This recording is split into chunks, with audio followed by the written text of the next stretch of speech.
السلام علیکم ورحمۃ اللہ وبرکاتہ۔ آپ سن رہے ہیں رضوی میڈیا میں شیخ سجاد حسین رضوی۔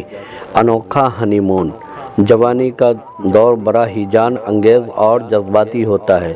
خون میں حدت، کیف و مستی کا نشہ، امنگ جوان اور جذبہ بے تواں ہوتے ہیں۔ جوانی میں جنسی طاقت بھی منہ زور ہوتی ہے، نہ جان کی پرواہ کرتی ہے نہ وہ تاج و تخت کی۔ ماہرین جنسیات کا کہنا ہے کہ جنس بھی ایک طاقتور نشہ ہے۔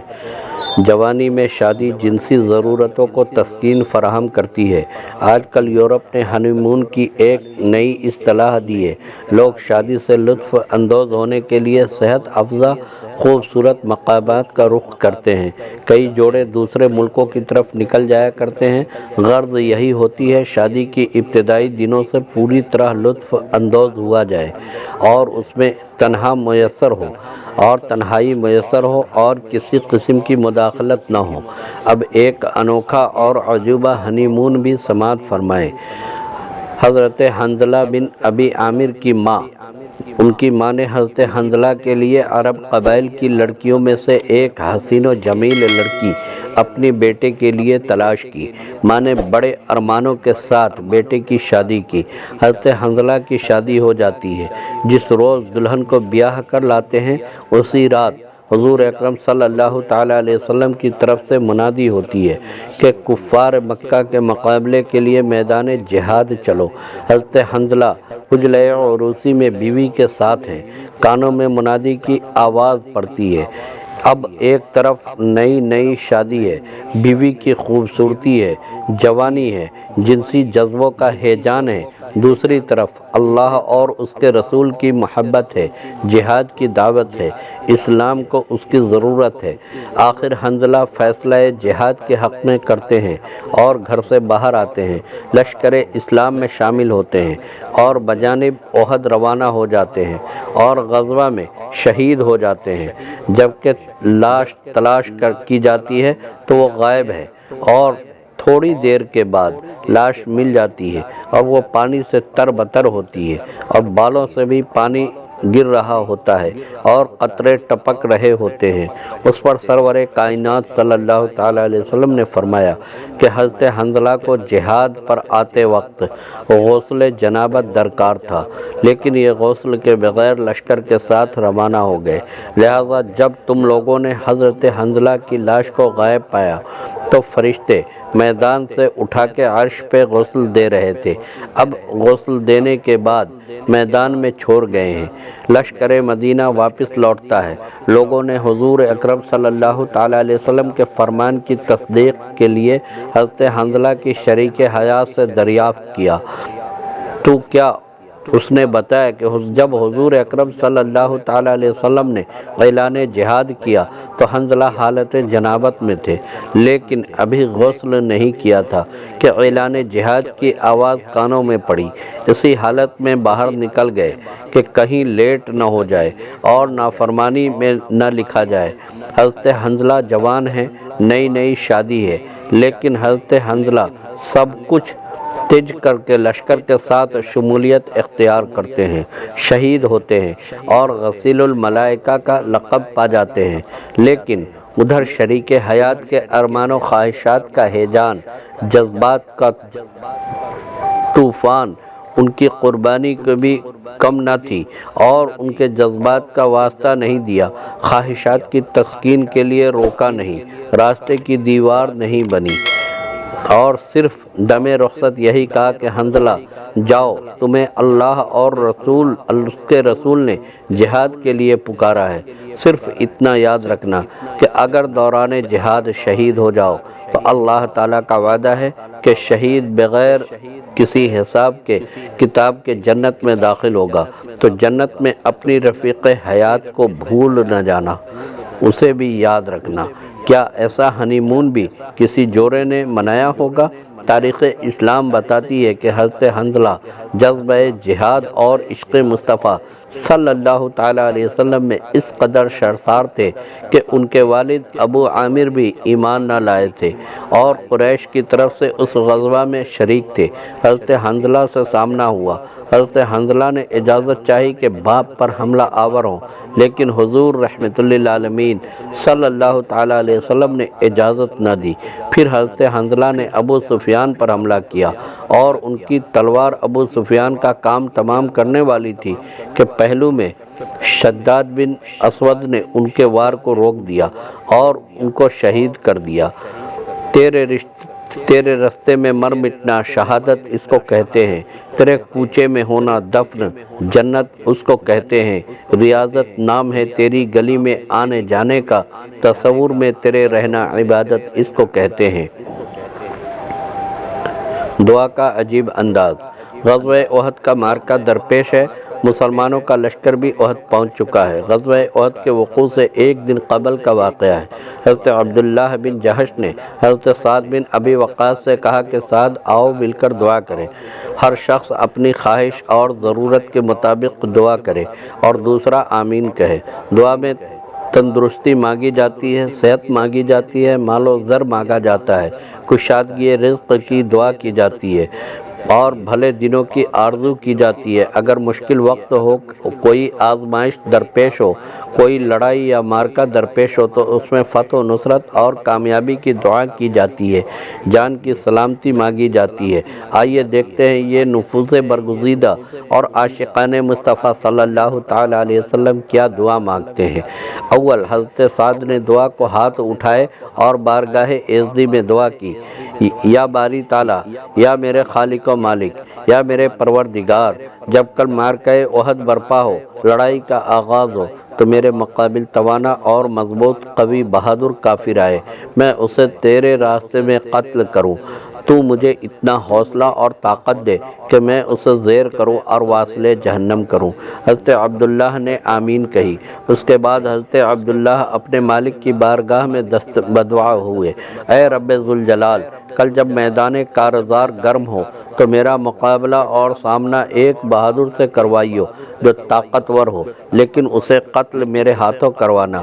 پھر مجھے ہمت دینا کہ میں کافروں میں گھس جاؤں اور پھر ان گنت کافروں کو قتل کروں اور پھر خود بھی راہ حق میں اسلام کی سربلندی اور محبوب کی محبت میں شہید ہو جاؤں، اور پھر کافر میرے ناک کان کاٹ لیں اور میں اسی حالت میں بارگاہ خداوندی میں پیش ہوں اور میں کہوں کہ یا اللہ، میں تیری بارگاہ میں پہنچا ہوں، تیری راہ میں ناک کان کٹوائے ہیں، تو پھر کہہ دے کہ ہاں یہ تو سچ ہے۔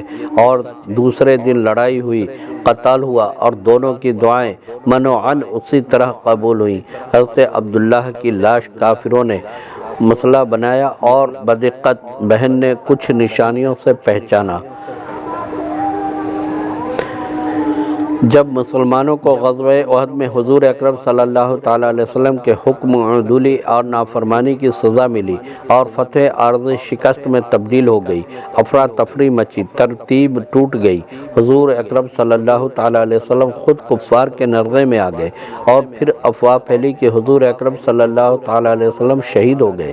مسلمانوں میں مایوسی اور بددلی پھیلی تو حضرت علی کرم اللہ وجہہ فرماتے ہیں کہ جب کفار نے مسلمانوں کو گھیر لیا اور حضور اکرم صلی اللہ تعالیٰ علیہ وسلم کہیں نظر نہ آئے تو میں نے اول زندوں میں تلاش کیا، پھر نظر نہ آئے، پھر میں نے شہیدوں میں دیکھا، ایک ایک شہید کا چہرہ دیکھا، آپ مجھے وہاں بھی نہ ملے، تو میں نے سوچا کہ حضور اکرم صلی اللہ تعالیٰ علیہ وسلم اللہ تعالیٰ نے اپنے یہاں اٹھا لیا ہے۔ محبوب کا کہیں بھی دیدار نہ پا کر میں نے فیصلہ کیا کہ میرے لیے اب بہتر صورت یہ ہے کہ زندہ رہ کر بھی کیا کروں، دشمن کی صفوں میں گھس جاؤں اور لڑتا ہوا شہید ہو جاؤں۔ مجھے زندگی کی آرزو نہ رہی، بے دریغ تلوار چلانا شروع کی اور میرے حملے کی تاب نہ لا کر کفار ادھر ادھر ہوتے گئے۔ جب رش کم ہوا، گھمسان ٹوٹا تو میری نگاہ حضور اکرم صلی اللہ تعالیٰ علیہ وسلم پر پڑی تو مقصود حیات کو پا کر میں نے سوچا کہ کفار کے نرغے میں حضور اکرم صلی اللہ تعالیٰ علیہ وسلم کیوں کر زندہ رہے، تو مجھے خیال آیا کہ یقیناً ملائکہ نے حفاظت کی ہوگی۔ میں بے اختیار کھنچتا چلا گیا اور حضور اکرم صلی اللہ تعالیٰ علیہ وسلم کے نزدیک پہنچ گیا۔ مجھے دیکھ کر آقا صلی اللہ تعالیٰ علیہ وسلم نے فرمایا، علی ان کو روکو۔ میں ڈٹ گیا اور تنہا کفار کا مقابلہ کیا، بعض کو قتل کیا، بعض ادھر ادھر ہو گئے۔ اسی اثنا میں کفار کی ایک تازہ دم جماعت حملہ آور ہوئی۔ آپ صلی اللہ تعالیٰ علیہ وسلم نے پھر حضرت علی کو اشارہ کیا کہ پھر اس پر ڈھال بن گیا اور میں نے جماعت کا تنہا مقابلہ کیا۔ اس کے بعد جبرائیل نے آ کر حضرت علی کی تعریف کی تو حضور صلی اللہ تعالیٰ علیہ وسلم نے فرمایا کہ علی منی و انا منہ ہوں، یعنی بے شک علی مجھ سے ہے اور میں علی سے ہوں۔ تو پھر حضرت جبرائیل نے عرض کی کہ میں تم دونوں میں سے ہوں، سدا وہی سہاگن جو پیا من بھائے۔ بارہا ایسا بھی ہوا ہے کہ کوئی دیر سے آیا لیکن سب سے بازی لے گیا۔ حضرت وہب بن قابوس گاؤں میں رہتے تھے۔ بھیڑ بکریاں پالنا ذریعہ معاش تھا، لیکن گاؤں میں مقدر نے یاوری کی اور اپنے طور پر اسلام کی کشش نے کام کیا۔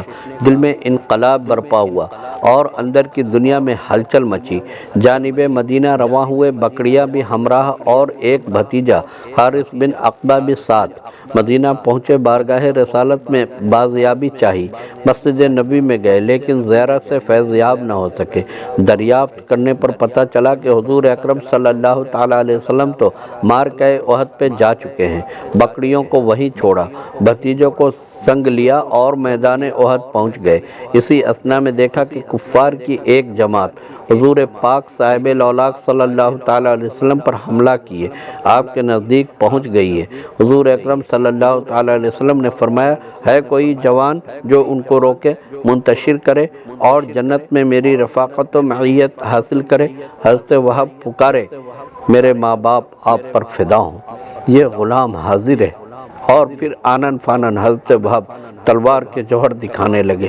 کفار تاب نہ لا سکے اور پیچھے ہٹ گئے۔ ایسا 3 دفعہ ہوا کہ دشمن آگے بڑھتا لیکن حضرت وہب اس کے سامنے سیسا پلائی دیوار بن جاتے۔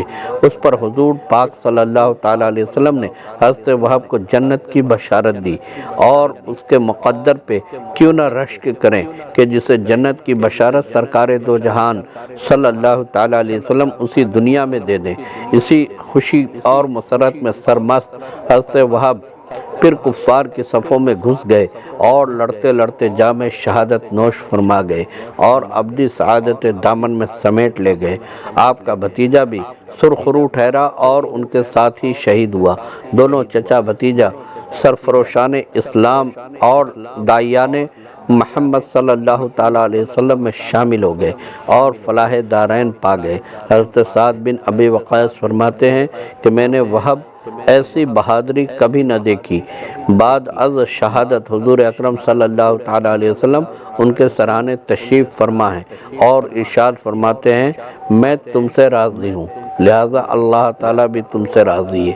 اور پھر سرکار دو جہان والی کونین مالک ارض و سما صلی اللہ تعالیٰ علیہ وسلم نے اپنے ہاتھوں تدفین فرمائی، حالانکہ آقا کونین صلی اللہ تعالیٰ علیہ وسلم خود زخمی تھے۔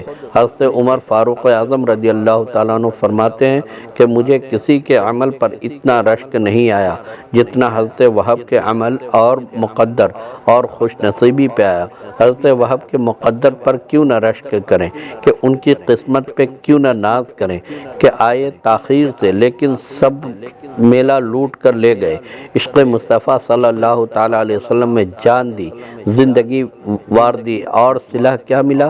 جنت کی بشارت مل گئی، بہشت کلید مل گئی اور حضور پاک صلی اللہ تعالیٰ علیہ وسلم کے مبارک مقدس ہاتھوں تدفین ہوئی اور مرتبہ بلند جس کے نصیب میں تھا اسے مل گیا، ہر ایک کے حصے میں کہاں۔